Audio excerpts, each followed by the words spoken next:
د پیدایش نه مخکې پروردګار داسې حالات پیدا کړل چې خلکو کې تبدیلي بالکل وال یا خو دغه د عربو خلکو د مکې ډاکې به یې کولې بدعملۍ به یې کولې او د دنیا غلاګانې به یې کولې ظلمونه به یې کول نور به یې جمدۍ خښولې د نبي علیه السلام د پیدایش نه لږ غوندې مخکې یو ډله راوچته شو په مکه مکرمه کې هغوی ویل یاره دا قوم خو ډېر پلانت شو ډېر خراب شو غلاګانې شروع شوې زناکارۍ شروع شوې بدعملۍ شروع شوې د دې مخنیوي پکار دی یو ډله پیدا شوه او هغوی خلک کېنول مشران یې کېنول ویل نه دا څه کوو مونږ فحاشي ده چا ته خپله ښځه نه دی معلوم چا ته خپل بچی نه دی معلوم غلاګانې ډاکي ده خو سخت ظلم دی د هغې یو فیصله وکړه چې دې نه پس به نه څوک غلا کوي نه به ډاکه کوي نه به څوک بدعملۍ کوي نه به څوک زیاتي کوي نه به څوک په چا ظلم کوي دا ګوره د نبي علیه السلام د راتلو نه مخکې ورته الله دا فدا دا خلک وارول هغه ځای نه سیبه ابرهه راخطا شو چې ته د مکې مکرمې نه یو عربي تللی او هغه یمن کې ځان له ده یو خپل بیت الله جوړ کړو یو خپل بیت پوته وایي بیت الله نه بیت پوته وایي یو خپل کور یې جوړ کړی خلکو ته مې مه مکې ته دلته راځئ او طوافونه کوئ عبادت کوئ یو عربي له غوسه واله لاړه او په هغه کوټه کې ورته لوی دسمات یې وکړه دا زموږ د بیت الله په مقابله کې هلته بله کوټه جوړه کړې لوی دسمات یې پکې و ابرهه بادشاه و چې هغه راویښ شو راغې تپوس یې وکړو دا ولې وایي دا صاحب بل چا باندې شک نه راځي خو د مکې یو سړی و دلته وړېده راوړېده معلومېږي دا چې زموږ د دې ستا د عبادت خانې بېزتي هغه کړې ده وایي ښه اله به زه دمه کوم او ډوډۍ به خورم او خوب به کوم چې تر څو مې دغه بیت الله د مکې نیروان کړی لوی لښکر یې جوړ کړه د اتیانو د اتي غټ اتي ته مشر و مخکې و اتیان او صاحب لوی لښکر او وایي ځو دا د بیت الله کې د عرب دي زموږ د عبادت خانې بېزتي وکړه موږ زموږ دوی د عبادت خانې بېزتي کړو دا ولې لوټې لوټې کړو مکې ته اطلاع راورسېدله چې صاحبه د ابرهه لوی لښکر را روان دی او بلا لښکر دی ورسره جنګي سازو سامان دی ورسره اتیان دي په لوی دومدام کې را روان دی د مکې خلکو کې طاقت نو چې دې مقابله وکړي دومره طاقت په چا کې نه و خلکو یې څوک و وایي چې ګرې خوشي کړو وتښتو غرونو ته به وخېږو به دې به راشي بیت الله بروان کې دی به دې موږ بیا جوړ کړو بلې راجې نشته د ابرهه چې راغی نو دی د مکې مکرمې لږ غوندې بار ډېره شو دمه کوي او راځي او په زور کې او په جوش کې په بیت الله حمله کوي او دې نیت کړی چې بیت الله به لوټې لوټې کوم چا خیم د عربو ته چې دوی څنګه راځي او زما عبادت خانه روانوي چې څومره د عربو د خلکو اوښان او څاروي هغه یې ټول ونیول یعنې اوښان چې په غرونو کې دا کمې رمې مخې له دوی ټولې راولې د نبي علیه السلام چې کوم نیکه دی عبدالمطلب ده ته چې ووایي چې ستا اوښان یې ونیول وایي ښه ویو ورغې ابرهه له وایي څه کې مړه باندې کې ویې نه خپل اوښان ته یې غواړم تاریخ لیکي چې د نبي علیه السلام مبارک نیکه عبدالمطلب د ابرهه ته ورمخامخ شو وی دا څوک دی وی دا جیره دی قریشو کې یو سردار دی په سردارانو اوس ګوره څنګه چې د هاشم د تندي نه هغه رڼا تله او خشته انسان و دارنګې عبدالمطلب هم ډېر خشته انسان چې چا ته به ورمخامخ شو نو بې اختیاره به هر چا قدر او عزت پکو ابرهه په خپل تخت شاهي باندې ناست دی خو چې عبدالمطلب ورمخامخ شو ابرهه ورته صاحب تخت باندې پاتې دی راکوشو ورته غاړه وه وی دا څوک دی وی دا جیره دی علاقې په سردارانو کې سردار دی روچت یې کړه ځان سره په تخت کېنو وی حضرت څه پسې راغلی وایي زه راغلی ما د اوښان تا نیولي دي ما ته مهرباني وکړه هغه خپل اوښان راکړه اوهو وایي ډېر ساده ساده هوښیاره نه ولې صاحب وایي ګوره ته چې ما ولیدې د ما پړه کې ستا ډېر لوی قدر پیدا شو او ما پړه کې دا فیصله وکړه چې ته څه وایې زه به ستا منم ما اړه کې دا فیصله کړې وه که تا ما ته وایي چې زمونږ دا بیت الله مه روانوو زه نو هم زه واپس وم دونه قدر زما په زړه کې ستا راغی نو ته یې بې له خپل اوښان غواړې نیک بخته ساده دا به دې ویلو چې دا بیت الله مروانه وه دا به دې ویلو چې زموږ په کلي حمله مه کوه زه واپس ځه ما دا فیصله کړې چې ته څه وایې زه یې منم ایله بېله اوښان سي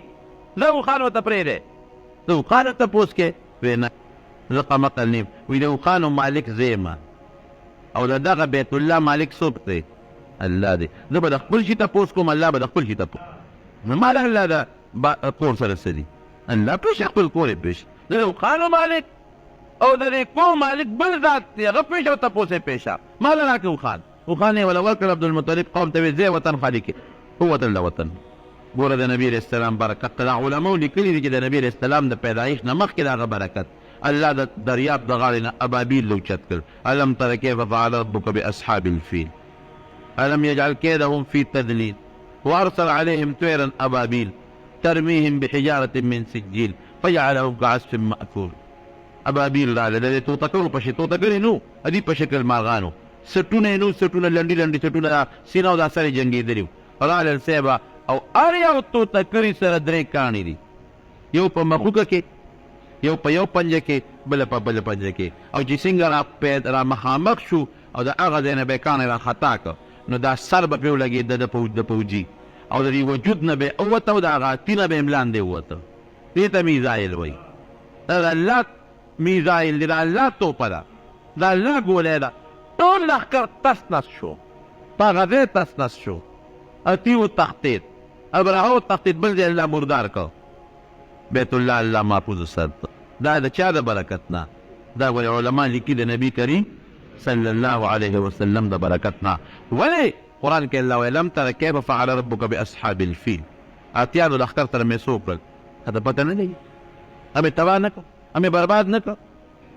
نو دقه رنګې دا قوم د مکې خلک ستا خلاف کوي ستا د پیدایش نه مخکې ستا د کور دشمن ما تباه کړی دی د الله د کور دشمن نو اوس به هم د الله د کور دشمنان تباه کړم او برباد به یې کړم د مخکې نه الله رب العالمین داسې طریقې پیدا کړې وې پیدایش د مخکې بیا عجیبه نښې اسمان کې دا ستوري به چودل پړق به شو دا یو لوی پړق به لاړ هغه ځای نه به یو شغله راخطا شوه دې خوا به لاړ ټوله شپه به اسمان کې پړقار به و چې څومره نجومیانو څومره کاهنانو او څومره په دغه وطن کې د پخوانو کتابونو پوه خلکو پوه هغې ته پیشنګویه ورکړه چې دا هغه وخت دی چې د آخر زمانې پیغمبر خامخا راتله پاتې کېدو والا نه دی عبدالمطلب خوب ویني خوب راغی یو سړي ته یو کاهن ته ما بېګا خوب لیدل وایي زه ملا ته یم ودیم او زما د دې ملا نه یو اونه پیدا شوه اونه هغه اونه داسې اسمان ته اوچته شو څانګې یې خورې شو فورا اونه اوچته شو څانګې یې خورې شو خشته ښکلې شته او په هغه څانګو کې بیا فورا میوه پیدا شوه او دا وایي پروت یم زما نشانه وتله وایي چې ما وکتل چې دا ونه خو ما نه ووتله او څانګې دي پکې او ښکلې میوه ده وایي ما ور ټوپ کړې داسې چې دا میوه ته یې وشو کوم خو زه ورته ورونه رسېدی شو میوه مې ترې ونه شو کوله واپس به را پرېوتم بیا به مې ټوپ کړه چې میوه ترې را شو کوم میوه مې ونه شو کوله دې کې راویښ شو هغه زمانه کې چې کوم کاهن و هغه له وایي داسې خوب مې ولید وایي خوب دې رښتونی دی وایي ستا د شان نه به د آخرې زمانې پیغمبر پیدا کېږي خو یو شی دی د هغه میوې ته به ته نه رسې د هغه د نبوت نه مخکې به ته مرې ته به یې میوه ونه شو کولی چې ونه به د هغه میوه وخورې واقعي همدغسې شوه نبی کریم صلی الله علیه وسلم تربیت عبدالمطلب کړی دی او د هغه د وفات نه پس بیا ابو طالب تربیت کړی دی لیکن عبدالمطلب هغه زمانه کې وفات شو چې په کومه زمانه کې له نبي علیه السلام د نبوت دعوه نه وکړه دا د نبی کریم صلی الله علیه وسلم لوی شان د پیغمبر علیه السلام لوی عزت او دا ګورې زموږ دپاره فخر دی زموږ دپاره دا حقیقت دی په خپله فرمایي نبي علیه السلام چې وایي ما ته د الله د حشر د میدان راښکاره کړه بخاري شریف کې حدیث ومې کتل یو پیغمبر دی او هغه سره یو امتي روان دی یو پیغمبر دی هغه سره دوه امتیان روان دي وایي داسې یو لویه ډله وه وایي ما نه کې سوچ وکړو چې دا جوړ زما امت دی او زما ډله ده ډېره لویه وه وایي جبریل علیه السلام نه مې تپوس وکړو چې دا څوک دی وایي دا موسی علیه السلام خپل امت کې روان دی وایي دې کې یو بله لویه ډله وه چې د اسمان دا غاړې د هغې نه ډکې دي وایي ما تپوس وکړو چې دا د چا ډله ده وایي دا ستا امت دی دا ستا امت دی دا ستا ډله ده او نبی علیہ السلام فرمایي ټولو نه مخکې د ټولو نه مخکې به د جنت دروازه ډبومه زه به وډبوم نو چې د جنت هغه دروازه وډبومه دننه به ما ته هغه خازن دربانچي به آواز وکړي څوک یې زه به ووایم چې زه فلان کې یم وایي ښه بېکه امرتو ستا متعلق ما ته حکم شوی دی چې دې راشي نو دروازه به کولاوې دنه مخکې به د جنت دروازه چا ته هم نه کولاوې چې ما ته دروازه کولو شي ګوره نبي علیه السلام فرمایي نحن الاخرون الاولون یوم القیامه اخر کې راغلی یو خو د قیامت په ورځ جنت ته به د ټولو نه مخکې نبي علیه السلام او د هغه امت ځي ګورئ ابراهیم علیه السلام او د هغه امت نوح علیه السلام او آدم علیه السلام او د هغه امت به هله داخلېږي چې نبي علیه السلام سره د خپلو جنتیانو امت ملګرو رب العالمین جنت ته داخل کړي ټول وایي الحمدلله چې خدای پاک دې مو دغه ډله کې شمار کړي ګورئ لوی عزت دی زموږ دپاره لوی عصمت یو نیکي چې به چا وکړه نو یو په یو به وه ستا د نبي علیه السلام د برکت نه چې یو نیکي وکړي نو یو په لسې د الله حسابوي بلکې یو په 200 د الله حسابوي چې څونه د اخلاص زیات دی بلکې د هغې نه زیات هم د الله درکوي دا د نبي علیه السلام برکت دی ګناه چې به چا وکړم بني اسرائیلو کې په دغه دروازه د پاسه به چې سار راغی لیکلي به د شپې دا ګناه کړی په دغه دروازه به یې لیکلي زمونږ ګناه کوو که پټه د چا ته یې پته نه لري دا د الله پرده ده په موږ باندې بالکل پټه ګناه او چې توبه وکړي پروردګار به ته معاف دا ټول برکات دي د نبی کریم صلی الله علیه وسلم او دا عظیم پیغمبر عظیم شخصیت الله پیدا کړ مونږ د هغه امتیان الله پیدا کړو او دا حقیقت چې مونږ الله ته دا درخواست نو کړی چې الله مونږ د آخري زمانې د پیغمبر امتیان جوړ کړه دا د رب العالمین خپل فضل او کرم دی الحمدلله هغې فضل دی اوس به مونږ څه کوو مونږ په تشو قصو صبر نه کوو مونږ به دا وایو چې دغه عظیم پیغمبر مونږ له الله راکړو د دغې عظیم پیغمبر د برکت نه الله مونږ ته هدایت نصیب کړو دومره هدایت چې په مخ د ځمکه چاته نه نصیب شوی خو ګوره حجت هم په مونږ ډېر اوچت دی ګورئ زمونږ خلاف څه مطلب د قیامت په ورځ به چې څنګه زمونږ له فایده ډېره زیاته ده هغه مرض زمونږ به تپوس هم مضبوط کېږي سره د دې نه چې دومره عظیم پیغمبر ما درکړی و د هغه حالات درته رسېدلي وو د هغه عقاید د هغه اخلاق د هغه اعمال تا څه کړي دي پکې چې داسې موږ نه شو چې د قیامت په ورځ هغه ښکلي پیغمبر مخې ته موږ مخ تورن شو ګورئ رسوا شو ذلیله شو الله دې دین او ساتي کوم دین چې نبی کریم صلی الله علیه وسلم راوړی د هغې موږ پابندي وکړو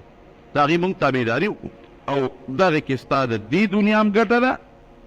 او د آخرت هم پکې ګټه ده او که د نبي علیه السلام د دین مخالفت دې وکړو د هغې بېعزتي دې وکړله د دې دنیا دې هم تاوان دی او د هغې دنیا دې هم تاوان دی هغه خو دې دی خو د دې دنیا هم تاوان دی ورونو یو مهرباني وکړي یو څیز باندې پیغمبر علیه السلام به ډېر خفه کېده او الله پرې ډېر خفه کېږي دا هغې ګورې له خیال وساتي د هغه د فحاشي بربنډتوب دا د الله ډېر بدې شي الله فرمایي حدیث قدسي د نبي علیه السلام وایي چې الله وایي چې زما نه غیرتي ذات بل نشته الله وایي او زما دومره غیرت دی الله وایي دا حدیث قدسي دی لکه د یو انسان ښځه یا د هغې لور خدای دې نه کړي الله دې مسلمان وساتي بدعملي وکړي نو دا پلار او دا خاوند به دغه لور او دا ښځه جمدی پرېږدي غیرت راغی که نه او زما لور زما خور زما ښځه خدای دې ساتي مسلمان الله وایي د قرنګې زما بنده زما مخلوق که هغه نارینه دی او که هغه دی چې هغه بدعملي کوي ما له پرې د دې نه زیات غیرت راځي کوم غیرت چې تا له په خپله خور او په خپله ښځه درځي دا ګور یاد وساته الله نه ما د زیات غیرتي بل څوک نشته حدیث الفاظ دی حدیث قدسي دی تا له چې وي څنګ په خپله حیا غیرت راځي دارنګې د دې مسلمان السړیو د دې مسلمانې ښځې بلکې د عام انسان سړي او ښځې په دغه بېعزتۍ باندې الله وایي ما له ډېر لوی غیرت راځي فحاجي د الله ډېره بدي شي او د رسول الله مبارک هم ډېره زیاته بدي شو حیا یې خوښه وه الحیا نصف الایمان حیا د انسان ایمان د ایمان نیم ایمان د حیا لویه شعبه د ایمان د حیا شعبة من الایمان لویه امام بخاري رحمت الله علیه حدیث راوړی دی عظیمه شعبه ده د ایمان لویه څانګه ده د ایمان حیا او نن زمونږ مخلوق خدا امت ولې د بې حیایۍ طرف ته روان دی تاسو ورشئ وګورئ په عراق کې مونږ خفه یو بلکل پرې خفه یو امریکا ظلم کوي الله دې امریکا تباه کړي الله دې د مسلمانانو د عراق او د فلسطین مرسته وکړي ولې تباه شو عراق د فحاشۍ له لاسه تباه شو د بې حیا د لاسه تباه شو ورته فلسطین کې تاسو اوس هم وګورئ اوس هم د هغې جنکۍ په پینټونو کې ګرځي اوس هم پینټونو کې ګرځي اوس هم کټ کړي سرونه جنکۍ ګرځي اوس هم هغوی کې حیا نشته الله رانیولي دي ګورئ که ګناه وکړي الله به راته صبر وکړي موږ نه کې نو سزا به آخرت کې درکړي خو دنیا کې به راته وګورې هلاک به دې نه کړي زکات دې ورنکړه بیا به ورته الله وګوري خو که چېرته فحاشي او بدعملي دې وکړه قسم دی چې د دنیا کې هم درته الله نه ګوري وګورئ تاسو مثال ته وګورئ فلسطین کې وګورئ په عراق کې وګورئ دا ملکونه وګورئ که نه چې د الله رانیولي دي په خپل قهر او په خپل غضب یې رانیولي دي ما ته مخکې د بیچاره دوبۍ قصه کوله نو شاګرد دوبۍ ته ما ته قصه کوله قسم دی چې وي حیران شوم چې خدای پاک ابرو ما ته یو ایم پي ایس صاحب خبره کوله هغه ته دوبۍ ته ما ته هغه خبره کوله ما ته مولانا صاحب درته ویلی نه شم داسې ځایونه دي داسې علاقې دي چې هغې کې ګرځېدل سړی د ایمان نه خلاصوي یورپ نه خلک سیل د دې ملکونو ته راځي دوبۍ ته راځي سیل له امریکې نه ښځې نر سیل له دوبۍ ته راځي فحاشۍ شراب داسې پکې میلاوېږي داسې لکه اوبه چې دلته میلاوېږي دلته به غوره ته ګرانې میلاو چې هلته شراب درته اوس میلاوېږي اسان درته میلاوېږي پابندي پر باندې نشته بدعملي او فحاشي چې څوک داسې کونو په دې میدان کې کوي پته نه لګي سبا به دا قوم هم الله راونیسي زه وایم خدایه پاکه امریکا تباه کړي امریکا ساتلې سره ده دیم دې نه ساتلې ده چې دا فحش او بدعمله خلقو له الله په دغه امریکې ظالم په لاس سزا ورکړي هوښیار پلار هغې چې دوه بچي په جنګ شي دې پردي بچي له ډب ورکوي که خپل له ډب ورکوي ووایه که نه خپل له ورکوي پردي له چې ډب ورکوي دا قمقل پلار دی که هغه پلار هوښیار دی چې خپل بچي له څپېړه ورکوي چې ته بچي روانېولې کې نو دا مسلمان د الله نږدې دی دی خپل دی هغې پردی دی هغه له خو آخرت د ډمبرو لرګي دی آخرت کې به ورسره ګوري نو دا مسلمان چې بدعملي کوي فحاشي کوي که نه الله یې په د دنیا کې رانیسي ذلیله کوي شرموي نو خدای زموږ دا وطن د بې حیا نه ګورې وساتي. زه یارېږم ډېر یو سیلاب د بې حیا یې را روان دی یو څه او ته پته نه لګي. په نیکرو کې جنکۍ فټبالونه کوي، په نیکرو کې جنکۍ کرکټ کوي، په نیکرو کې جنکۍ ریس کوي د هلکانو سره مخلوط د بلو په ګوجراواله کې څه شو ګوجراواله کې هلکانو جنکۍ په نیکرو کې یو بل سره منډه وایي او بیا د هغه علما راپاسي او د هغې مقابله کې د هغې خلاف کوي. حکومت په هغه مولیانو باندې ګولی وروي. ملا صاحب ستا څه کار دی چې څوک څه کوي نو کوي به دا ملک د مسلمان دی که د کافر دی؟ اصل تاسو نه تپوس کوم، تاسو به چېرته اورېدلي پاکستان هندوستان ملک دی چې په انډیا کې د هلکانو جینکو دغسې بربنډ منډې والي؟ هلته به نه یې اورېدلي. ورشه وګورئ په اسرائیلو کې یهودیان دي د هغې چې ته د کرکټ میچ هم لیدلی د ښځو خو څه کوي د هلکانو هم لیدلی. جاپان وي ترقي خو ترقي به نه کوي. کرکټ پکې شته، فوټبال پکې شته، هاکي پکې شته. یعنې په کار د خدای ښته ملک د مسلمان، نیم د مسلمان د مسلمانې ملک پې د مسلمان دی او بیا غیرت زما د مسلمان نه اسلامي غیرت زما نشته دی. دا دا نن ما په اسمبلی کې هم دا خبرې وکړې دا دلته چېرته وې کم از کم حیا او عزت دا د مسلمان خو خپل دی که نه. ما نن هم دا خبره وکړم زه مسلمان یم، زما اسلامي خپل غیرت شکر دی شته دی. زه مسلمان یم، زما خپل ثقافت شته که نه. زه مسلمان یم، زما خپل حیا شته که نه. او د اسلام نه ما سوا د انسان ذهنیت او د انسان عقل دا مني چې د ما لور غور د بربنډه هلکانو سره یو ځای ریس وکړي او منډې دې ووایي. دا حیا څه شو د انسان؟ صدر صاحب وایي خیر دی که په نیکر کې ګرځي نو ته سترګې پټې که. افسوس دی ته سترګې پټې که. ابل پکې را وایي وایي حج کې چې جینکۍ او هلکان خدای دې تباه کړه. دې منډو د حج سره تشبیه ورکړې. حج کې دې دپاره ګرځي، عمره کې دې دپاره ګرځي، بربنډ ډولونه پکې کوي. هلته هلته خدای ته جاړي، هلته کوم هلکان یو کوم جینکۍ نور خور غوندې دغسې دي دواړه الله ته جاړي. هغه منډې بربنډ ته وایي دا حج په شانتې دي. حج کې داسې دي دا هم داسې دي. په دې قومت څه وشو، په دې قوم څه وشو، په دې وطن څه وشو؟ د فحاشیو د بېدینۍ او سیلاب قسم په الله را روان دی. او زه په دغه یارېږم که دا سیلاب راغی په دې مونځ به دې خدای پرې نه دي، په دا زکات او په دا روژه به دې خدای پرې نه دي. دغه چل به کوي لکه په عراق کې او په افغانستان کې چې کومه لوبه شروع. الله دې مسعد کړي. کم از کم مونږ له پکار دي مسلمانانو له چې مونږ د خپلې حیا او د خپل غیرت خیال وساتو. خپلې زنانه، خپلې خویندې، خپلې لوڼه، خپلې ښځې هغې برقو کې وساتو، هغې عزت کې وساتو، هغې حیا کې وساتو، هغې د بې حیایۍ نه وساتو، هغې د بازارونو د دوکانونو د چکرو نه وساتو. ممکن د الله حفاظت نو له پکې الله خیر کړي. نن سبا خوانکانو جینکو سره موبایل سیټونه په لاس کې دي، موبایل جینکو د کاون سره په لاسونو کې دي ګرځي. خدای خبر چې څه حال دی په کوم طرف دنیا روانه. نو که چې الله مو عبادت نصیب کړي، پروردګار هم د مصایبو نه وساتي. نو عربو کې دا ډېر زیات مهمان نواز و. د نبي علیه السلام د نیکه پلار ډېر مهمان نواز و. قحط چې کله به راغی نو ده به ډوډۍ راواخېستل او هغه به یې په کاسو کې ماته کړه او په هغې به یې ترکاري یا غوړي یا ښوروا واچوله او خلک به یې راوغوښتل او هغه ډوډۍ به یې خلکو له ورکوله. نو هاشم ورته په دې معنا وایي چې ده به خلکو له د ضرورت په وخت کې او د قحط په وخت کې ډوډۍ چونې کوله، ډوډۍ به یې ماتوله. هاشم ماتونکي ته وایي، ډوډۍ ماتونکي. خپل نوم یې عمر دی، عمر. خو چې خلکو له به یې ډوډۍ ماتوله او چونې کوله او ورکوله به یې په دې نسبت ورته هاشم وایي. نوجوان دی لیکن الله پکې داسې صلاحیتونه یې ښودي دي چې دنیا ورته حیرانه وه.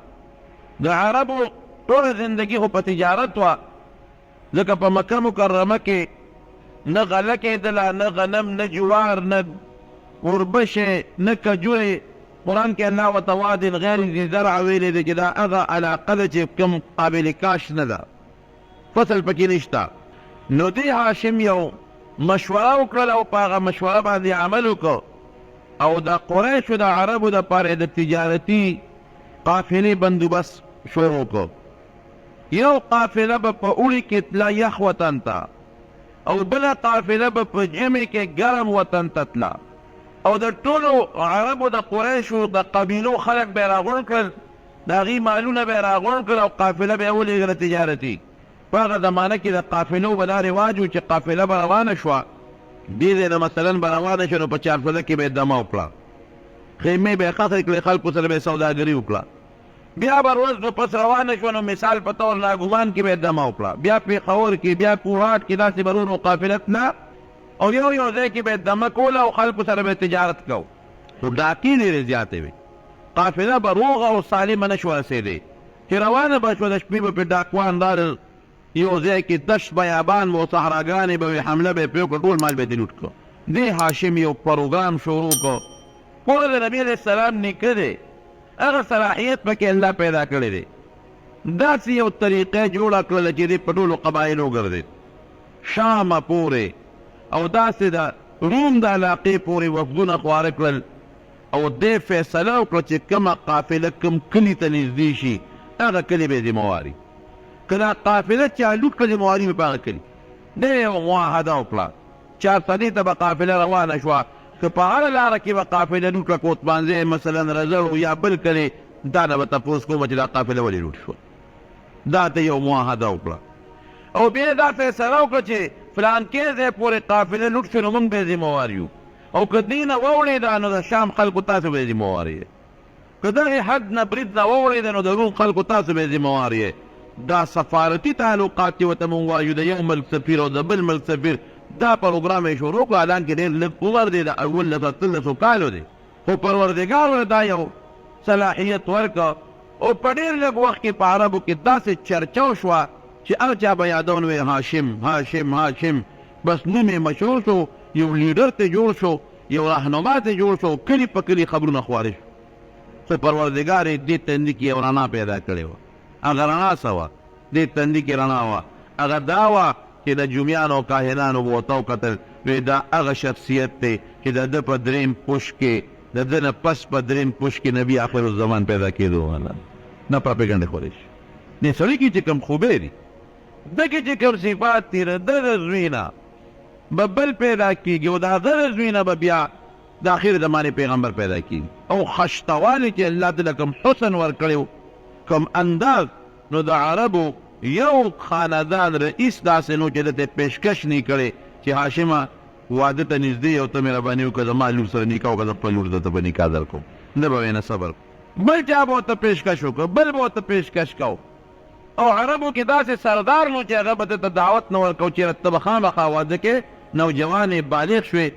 او زما لور درته په نکاح درکوم تر دې حده پورې تاریخ لیکي چې د روم که بادشاه یې د روم په هغه زمانه کې داسې و لکه اوس امریکا ده دوه بادشاه وې دوه یو روم او یو فارس او دواړه به یو بل سره همیشه په ډغره وې دواړه د هغه زمانې سپر طاقتونه یو روم او یو فارس و د روم مشر چې دی نو هغه ته به هرقل وې هرقل دا د روم بادشاه لوی سلطنت و لکه دې زمانه کې چې د امریکې بادشاه وي هغه ته اطلاع رسېدله هغه په یو تجارتي سفر کې د هاشم سره ملاقات وکړه نجومیانو کاهنانو ورته وویل چې دا صیبه هغه هلک دی چې د ده په اولاد کې نږدې پشت کې هغه نبي آخر الزمان پیدا کېدو والا دا هغه سړی دی خو چې دا پته ورته ولګېدله هغه ورته یو پیغام راولېږه وی ای هاشمه ما اورېدلي دي ډېر هوښیار بادشاه د روم ما اورېدلي دي چې ته ډېر زیات سخي یې ما اورېدلي دي چې ته په عربو کې د ډېر لوی عزت خاوند دی زه دا اورم چې تا د تجارتي قافلو دپاره یو ښه سلسله شروع کړه ما ته دا معلومات شوي دي چې ستا قوم ستا ډېر لوی عزت کوي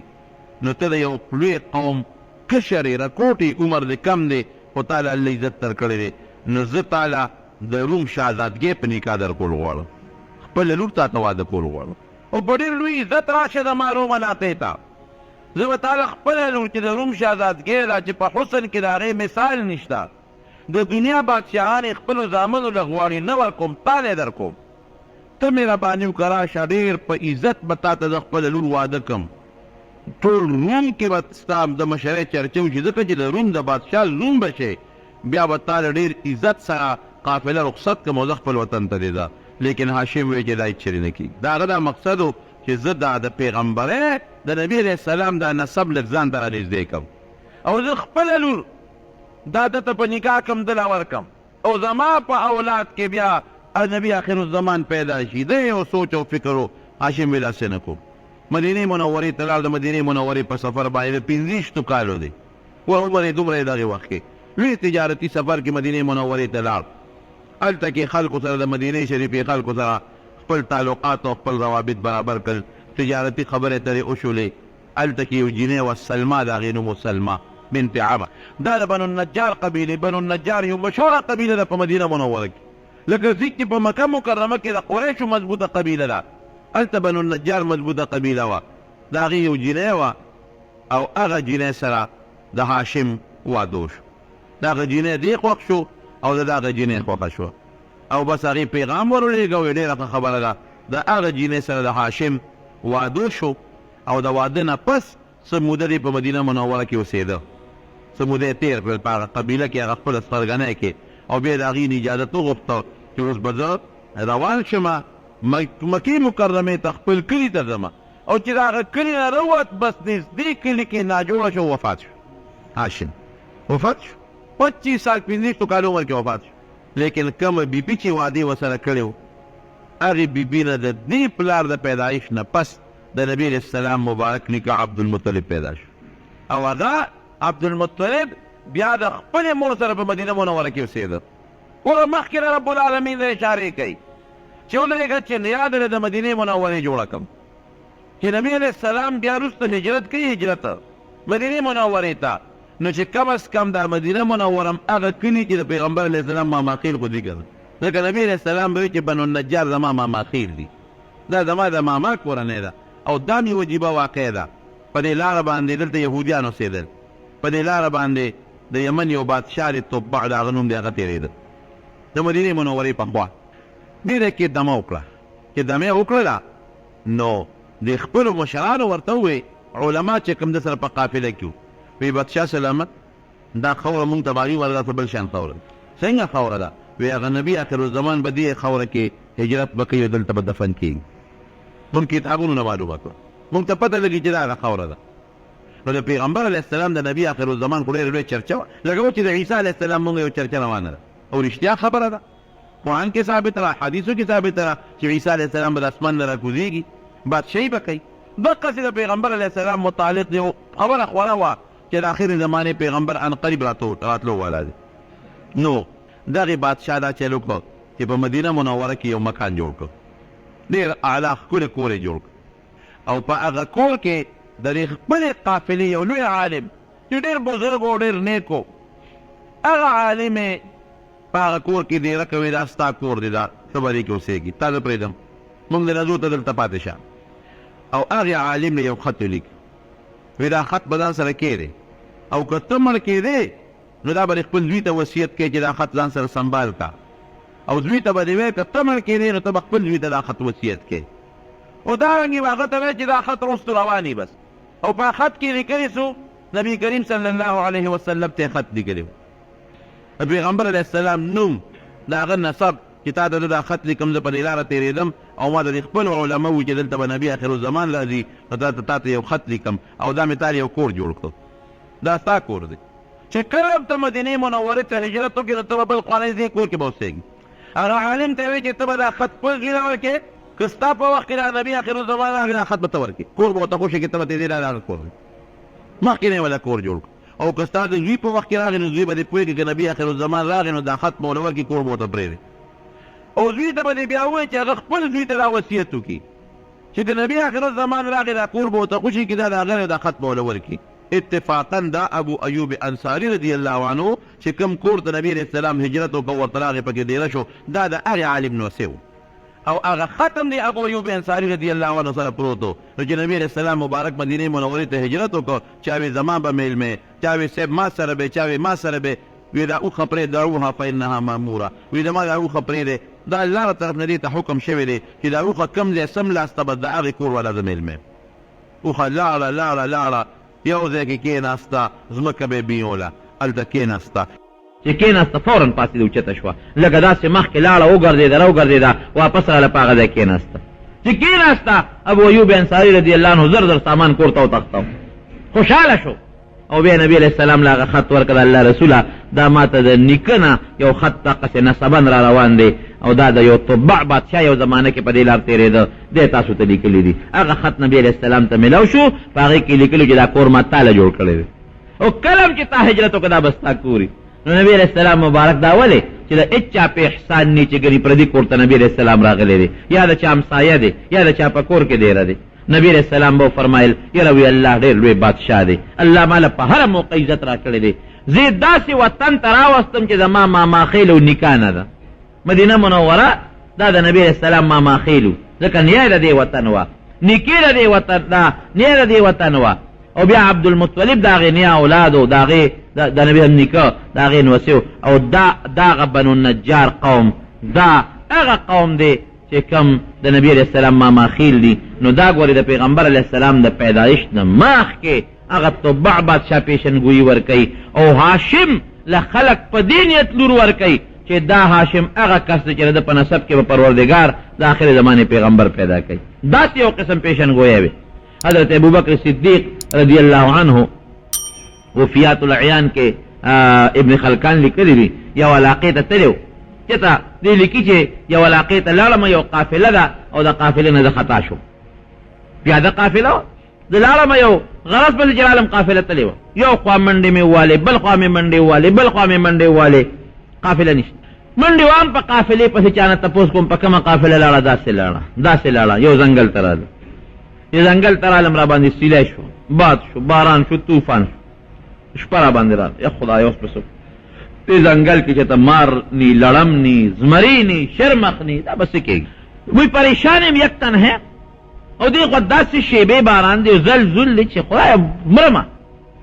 یو رانا مې لرې ځای کې صحیح کړه وی مې چې دا جوړ زمونږ قافله ده او یو ځای کې خیمه خښې کړي دی اور به بل کړي هغې رانا پسې منډې ځان مې ورورسو چې مورو سو مې وکتله نو هغه یو ډیوه بلیږي او یو آبادی ده قافله نه ده یو آبادی ده چې مې وکتله آبادی ده اوس شپه ده نیمه شپه ده او یو لویه قلعه ده پکې بره ډیوه بلیږي د هغې نه رڼا خیږي بجلی خو وي نه هغه زمانه کې وی رالم او د دروازې خوا کې ودرېدم چې اوس د باران نه ځان بچ کړم دروازه مې وډبوله چې مې وډبولې یو سړی بره ناست دی په قلعه اواز یې راکړه څوک یې چې زه خو میلمه یم او د قریشو یم او د مکې یم دا چې نوم به واخېسته نو خلکو به یې قدر کوو ځکه مکه خو مخکې نه پکې بیت الله دی نو د ګیر چاپېر علاقې خلک به ټول بیت الله ته راتلل د حج دپاره نو اوس هم که یو سړی راشي تا ته وایي چې زه د مکې یم نو خلک د مکې د نوم د خاطره د هغې عزت کوي قدر یې کوي هغه زمانه کې هم دغه مکې ته به خلک حج له راتلل عمرې له به راتلل نو ډېر احترام به خلکو د مکې والا کو نو دې همغه وایي چې وروره زه د مکې یم د بیت الله د خو یم او میلمه یم باران ووالم ګلې ووالم طوفان ووالم مهرباني وکړه شپه را ورته لرې که قافله رانه بېدرکه شوې زه ترې روک شوی هغه ورته وایي چې نه مونږ خو د شپې ور چاته نه رسوو یاره وایي ته مهرباني وکړه که ستا څوک مشر وي نو هغه ته ووایه او زه مرمه د یخنۍ د لاسه هغه لاړ هغه خپل مشر ته وایي چې دغسې یو میلمه دی وایي چې زه د مکې یم او قافلې نه پاتې شوی یم ما ته دا دروازه کولاو که الله شابه وایي مسافر دی زر ورته ورکولاو او دا مسافر د مکې دی د مکې د خلکو خو مونږ ډېر قدر کوو احترام کوو وی دروازې راته کولاو کړه وی چې کولاو یې کړه میلمه یخني دې شوې ده ډېره زیاته اور یې راته بل کړه ګرم یې کړم ډوډۍ را باندې وخوړه او حتی چې دا هغې محل کې دغې دا چې کومه قلعه ده دې کې چې کوم مشر و هغه په خپله راکوشو او زما ډېر قدر او عزت یې وکړه په ما ډوډۍ وخوړه ډېوه بلیږي ما ته داسې نیغ نیغ ګوري زه ډوډۍ خورم دې ما ته نیغ نیغ ګوري وی هغه څوکیدار ته وایي چې مهرباني وکړه د شپې ښه بستره ورکړه او د ځان له کوټه ورکړه چې دې پکې وده شي او سار به زما د اجازت نه بغیر به نه ځې هېڅ غم مه کوه مې چې صاحب ما نه قافله تلې ده ما ته خو لار نه را معلومه هېڅ غم مه کوه تا به مونږ نوکران به درکو تاله به مونږ سورلی بندوبست وکړو تا به مونږ مکې ته رسو ته زمونږ عزتمن میلمه وی خوشحاله شو وی شپه مې تېره کړه چې سار رڼا شو هغه سړی راکوش چې راکوشو ما ته نیغ نیغ ګوري او ډېر په شوق راته ګوري او ښه ډوډۍ ناشتې راله راکړه او ډېر زیات زما عزت یې وکړو زه دې هړه کې ویم چې دا سړی ما پېژني د ما دونه قدر یې وکړه چې دونه به سړی د پلار او د استاد زمونږ کې لکه راځي چې زما څومره عزت کوي زما څومره قدر کوي ته څوک دی وی خیر چې ما ته وی میلمه دمه شوې راځه میلمه چې در باندې سیل وکړم مې چې صاحب دا کوم ځای ته زه راغلی یم دا کوم ځای دی وی چې دا خو زمونږ زه عیسایي یم پادري یم او دا زمونږ ګرجه ده زمونږ عبادتخانه ده عموما هغه زمانه کې چې به کوم غټ پادریان و نو هغوی به چې د ځنګلو کې یا د غرونو په سمڅو کې په غارونو کې به ناست و خپل عبادتونه به یې کول دا زمونږ ګرجه ده زه عیسایي پادري یم د عیسایانو مشر او دلته کې زمونږ د ګیر چاپې د علاقې د خلک راځي او دلته کې عبادت کوي او زه پکې دی یم ځنګل کې وی راځه وی روان شوم یو ځای راته ښیي بل ځای راته ښیي وی یو کوټې ته یې بوتلم وی چې کوټې ته یې بوتلم هغه کوټه کې 3 بوتان دي د کاڼي وی دې ورته مخامخ ودرولم چې دې ته ګوره وی چې ما هغه بوتانو ته وکتل نو په دې ځل کې وایم چې ابوبکر خوب نه او کوي خدا وی ځکه چې خي طرف ته کوم بوت هغه زما بالکل زما ډیزاین دی او زما نقشه او هغه خان دی اوس او چې کوم منس کې بوتو نو دا زمونږ په کلی کې یو لک چې دا غنو محمد دی صلی الله علیه وسلم دا خو نبی علیہ السلام د نبوت دعوه نه کړ ډیره مخکنه خبره ده دا داغه بوت دی داغه شکل دی بالکل هو به هو داغه شکل او چې ګس طرف ته کوم بوت ولال دی دا د حضرت عمر بوت دی حیران شوم چې یاره داخی طرف ته زیمه مینس کې د نبی علیہ السلام مبارک نوم واغه چې داغه دی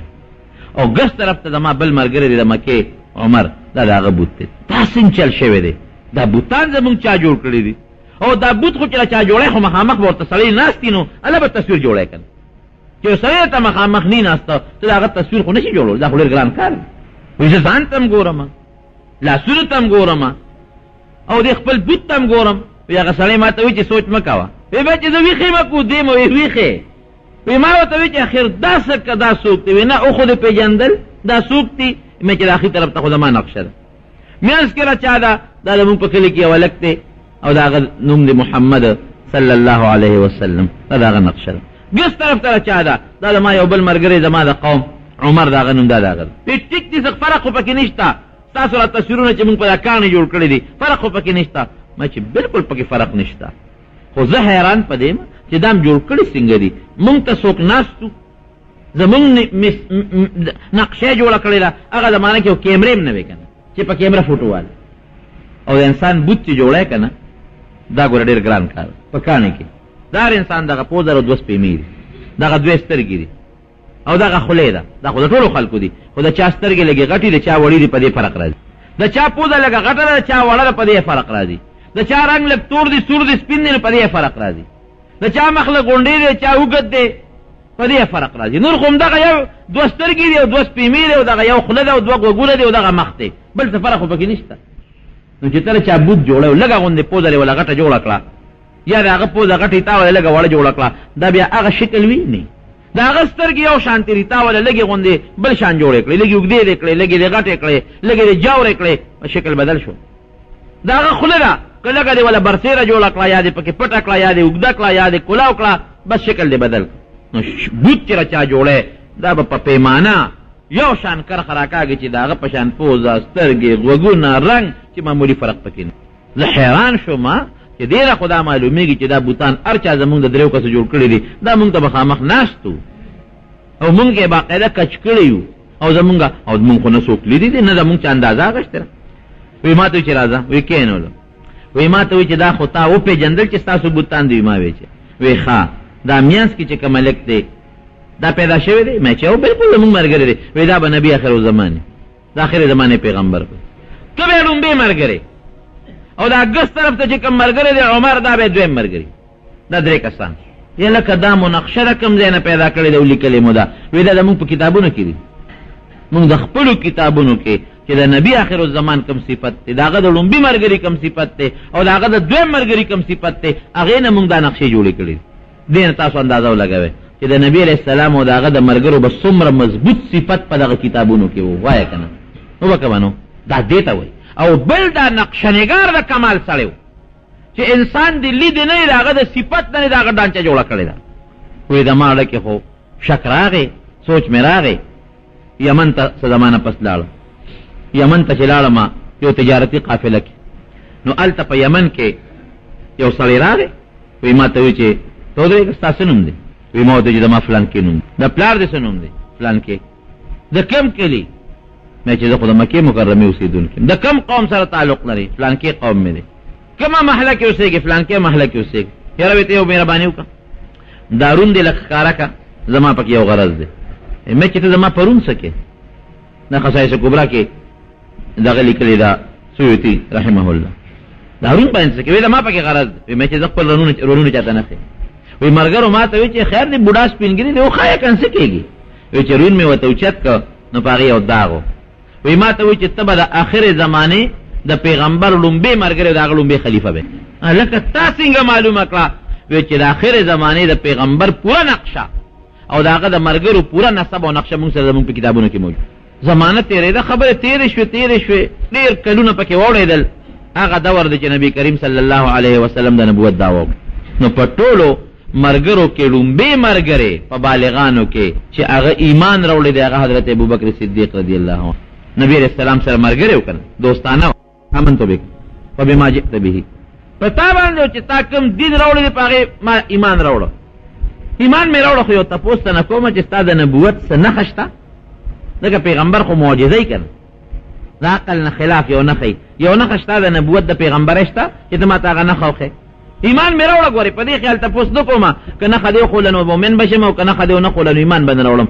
ایمان مې د باندې راوړه منم دی هسې یو نښه شته. وایي ما ته وایي چې څه نښه ده؟ وایي زما د پیغمبرۍ نښه هغه ده چې په یمن کې هغه پادري ستا پرون هغه داغ کتلی و. وایي زما د قسم په رب العالمین که دا البما خپل پلار ته یا خپلې مور ته یا چا ته م ویل. او حضرت عمر فاروق رضی الله عنه لیکي چې نم خصائص کبرا کې شته د سیوطي کتاب دی. ویتلی وم یو علاقې ته هغه علاقې ته چې لاړم نو د قریشو ما تاسو ته وایي خلکو به ډېر قدر کوو عزت به کوو. وایي خلک راته راجمع شو چې مونږ ته څه نصیحت وکړه. ته قریشي او د مکې د خلکو نه نو مونږ ته څه نصیحت وکړه. وایي زه پاڅېدم اګر چې دی نوجوان دی هلک دی. وایي څو خبرې مې وکړو دې کې یو بوډا سپین ږیری سړی راغی بوډا بابا دی. وایي یو خط ورسره دی وایي ما ته چې په دې دستخط وکړو. ما وی چې بابا دې کې تاسو څه لیکلي؟ وایي چې بس په دې یو دستخط راته وکړه. مې چې زه څه ولیکم څه دستخط وکړو څه دې لیکل؟ هغې کې دا لیکلي چې که زه عمر بادشاه شم او بیا ما په دې علاقه حمله کوله نو دا فلانکې کلي کې چې کومه د عیسایانو عبادت خانه ده ګرجره دا به نه روانو. وایي مې چې بابا ټوکې را پورې کې ما ته ګوره عمر ته ګوره او بادشاه ته ګوره. عرب لا چاله بادشاهي ورکړي عرب خو قبایلي خلک د هغوی مشر کوم دی بل به ومني. او بیا زما بادشاه کېدل او په دې علاقه باندې حمله کول او ګرجې روانول. کاکا ټوکې را پورې مه کوه. وایي ما ته وایي چې نه کنه ته ما ته دا لیکل وکړه. وایي مې چې بابا ته لیونې که زه ته روغ نه ښکارم زه به څنګه عربو بادشاه شم او په دې علاقو به حملې کوم. وایي ستا غرض سرې خو ما له دا دستخط وکړه. وایي خلکو راته وایي چې د بوډا بابا دی د عیسایانو مشر و. وایي ما دستخط ورته وکړه. بس زمانه تېره شوه کلونه تېر شوه خبره ته یېره ده. راغی د نبی کریم صلی الله علیه وسلم زمانه.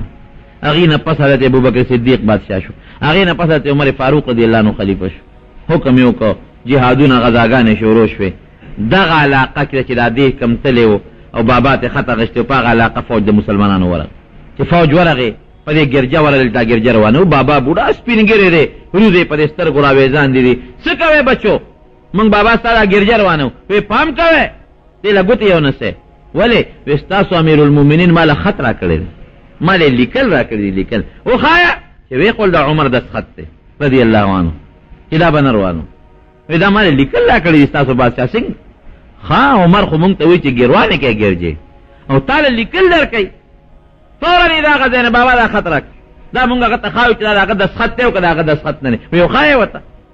استازي له هغه خط ورکړو مدینې منورې ته یې راولېږه حضرت عمر فاروق رضی الله عنه ته چې دغسې صاحب ته مونږ ته حکم کې چې دا روانه که او هغه له بابا له د بوډا سپین ږیري د زمانو دی هغه له د خط ورکړی دی. وایي دا بابا راولې بابا یې ورته حاضر که بوډا بابا دستخط خو زما دی خو دا درنه تپوس کوم چې دا کله ما کړی دی. وایي دا صاحب ته پخوانۍ زمانه کې چې ته کلونه مخکې زمونږ علاقې ته راغلې لا هلک وې او تا نه ما دا لیکل اخیستې. بابا بلکل ټیک ما ته یاد شو خو دا تپوس ته نه کوم چې تا ته هغه وخت کې څه پته لګېده چې زه به بادشاه کېږم او دا علاقې به روانوم. وایي چې تا کله خبرې شروع کړې ستا اواز مو پیچ ما بیا خپل کتاب را واغېست هغې ته به مې کتل او تا ته به مې کتل. زمونږ په کتابونو کې د آخرې زمانې د پیغمبر چې کوم دویم خلیفه و هغه ته وې ما هغه صفتونو نه معلومه کړه او دا مونږ سره باقاعده نقشه پرته ده چې دی به راځي او ګرجې به روانوي او د حکومت به ډېر لرې علاقې ته به رسېږي. نو ما یې چې راشه موقع غنیمت دی دا لیکل خو د نوالم چې زما دا ګرجه خو به روانه نه کېږي. دومره بهتر صفتونه والذین معه اشداء على الكفار رحماء بينهم تراهم ركعا سجدا يبتغون فضلا من الله ورضوانا سيماهم في وجوههم من اثر السجود ذلك مثلهم في التوراة ومثلهم في الانجيل. دا صفتونه د مرګرو د نبی کریم صلی الله علیه وسلم دا په پخوانو کتابونو د نبی علیہ السلام مبارک وصف خو پرېږده د هغه د مرګرو صفتونه دا پوره تفصیل پروت دی نقشه پرته ده په تېرو شوو کتابونو کې ستا د امت نقشه پرته ده ستا د پیغمبر علیه السلام د کلي د هغه د هجرت د هغه د مبارک شکل د هغه د قوم د هغه د نسب پوره نقشه په پخوانو کتابونو کې پرته ده. یهودیانو سره قرآن حکیم کې الله فرمایي فلما جاءهم ما عرفوا كفروا به. هغه پیغمبر چې دی پیجنده وکانو من قبل یستفتحون علی الذین کفروا، مخکې چې به د یهودیانو جګړه چا سره راله نو څه به وي د آخر زمانې پیغمبر راتلو والا دی که خیر او پیدا کېږي به مونږ به د هغه مرسته کوو او تاسو له شکست به در کوو. خو چې هغه پیغمبر راغی وی پیژن چې دا د آخر زمانې پیغمبر دی، ظالمانو بیا هم پې کفر وکړو. عبدالله ابن سلام نه چا تپوس وکړو وی قرآن حکیم کې خو الله فرمایي یعرفونه کما یعرفون ابناءهم، چې دی یهودیانو ته دا د نبی آخر الزمان داسې معلوم دی، داسې پیژني لکه خپل بچي چې پیژني. خپل بچي خو سړي ته معلوم چې د مازوی دی کنه، قرآن کې الله داسې پیژني لکه خپل بچي چې پیژني. دا رښتیا ده او ته څه وایي؟ وی نه داسې نه ده، وی په خپل بچي کې م شک شته او د آخر زمانې په پیغمبر کې م شک نشته. بچي کې م شک شته څه پته لګي؟ زه وایم زما بچی دی، مور مې چې ته ښځې مې چې ته غلطي کړي زه څه خبره، زه خو ظاهر کې یم زما بچی دی، زما د ښځې زوی دی. که ښځې مې چا سره چې ته غلطي کړي او دا بچي د بل چا نه پیدا نو خپل بچی کې مې شک شته او په نبی کریم صلی الله علیه وسلم کې مې شک نشته. دا راته بالیقین معلوم دی چې دا د آخر زمانې رښتینی پیغمبر دی. ومبشرا برسول یأتی من بعد اسمه احمد، عیسی علیہ السلام زیری ورکړی زیری چې زمانه پس به بل پیغمبر راځي، احمد به د هغه نوم وي. ټول وایي الحمدلله. دا زمونږ د پیغمبر شان دی، دا زمونږ عزت دی، د نبی کریم صلی الله علیه وسلم لوی شان دی، لوی عزت دی. نو پخوانو کتابونو کې په پخوانو صحیفو کې دا خو دې نقشه ټوله بدله کړې ده. د نبی کریم صلی الله علیه وسلم څه کې چې د هغه د ملګرو دا صفات موجود